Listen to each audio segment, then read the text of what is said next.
So we're headed to Polygon.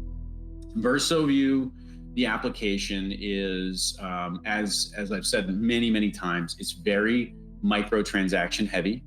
It is a platform built around the concept of, VersoView is the engage to earn social media platform featuring meaningful tokenized rewards. And what that means is that for every activity that a user, so if you're not a brand, you're not a business, you're not a publisher, you're not an organizer or an event or an influencer, just a regular average community member, and you join VersoView, your activity, your participation, your social capital that you're spending right now on Telegram right now, or Instagram, or Facebook, you're in a bunch of Facebook groups commenting and liking and participating and adding value.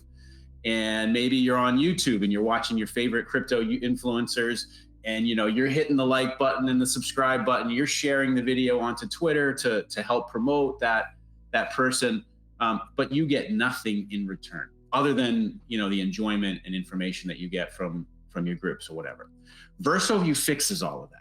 We disrupt all of it. So it's an opportunity for your engagement and the value that you add to participating and engaging with the content that matters to you. The community is built around the stories that brands and businesses want to tell on the VersoView platform. You get rewarded for that. And that comes in the form of social tokens. And in VersoView 1.0 open beta, which is projected right now to be Q1 2022. So, anywhere from 2 months from now till 5 months from now, roughly, is our projection. So in that phase, it could be a combination of the VersoView token, social tokens. You're commenting, you're upvoting, you're downvoting, you're liking, you're doing these various things, and you have the opportunity to earn these social tokens. Each of those clicks generates potentially a hash.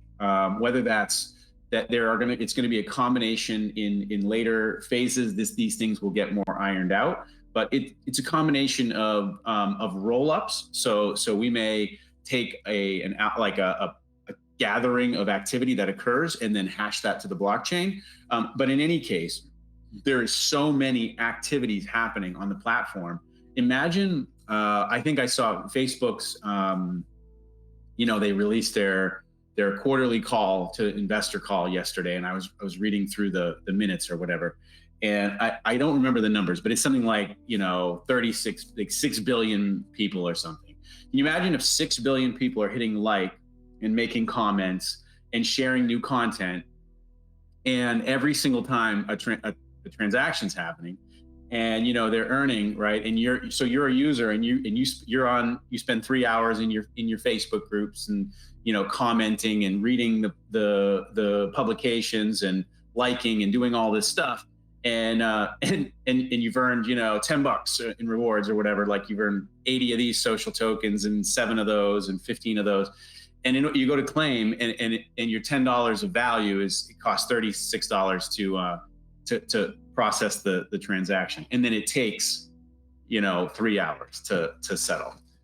It's not going to work. So we needed a solution, and we needed a solution that could combine reasonably high throughput with and low latency with low fees. So there are several options currently available that can satisfy those needs, and we've discussed them at length in the Telegram channel with the community. I've even taken time and gone into our thinking behind things we liked, and I will tell you the short list was short. It was Polygon, Avalanche. In the end, it was Polygon, Avalanche, and there was one other or two other options, but their EVM compatibility simply wasn't there yet. So Polkadot just wasn't there yet when at the time we had to make the decision, and Solana simply not there yet. So there were some things that we looked at that went into our thinking behind what do we need from an ecosystem to support the platform we're looking to build, and and why Polygon ultimately was the choice, not a choice. So having an infrastructure already in place on the destination chain was very important to us, not an infrastructure that's in process of developing. So Polygon has, in the past year, that as of the last time I checked, they have over 3,000 different dApps operating on the chain. There is robust infrastructure on the chain already, including, this is tracking, scanning, decentralized exchanges, DeFi protocols, everything you can think of is being built or has already been built from an infrastructure standpoint on Polygon.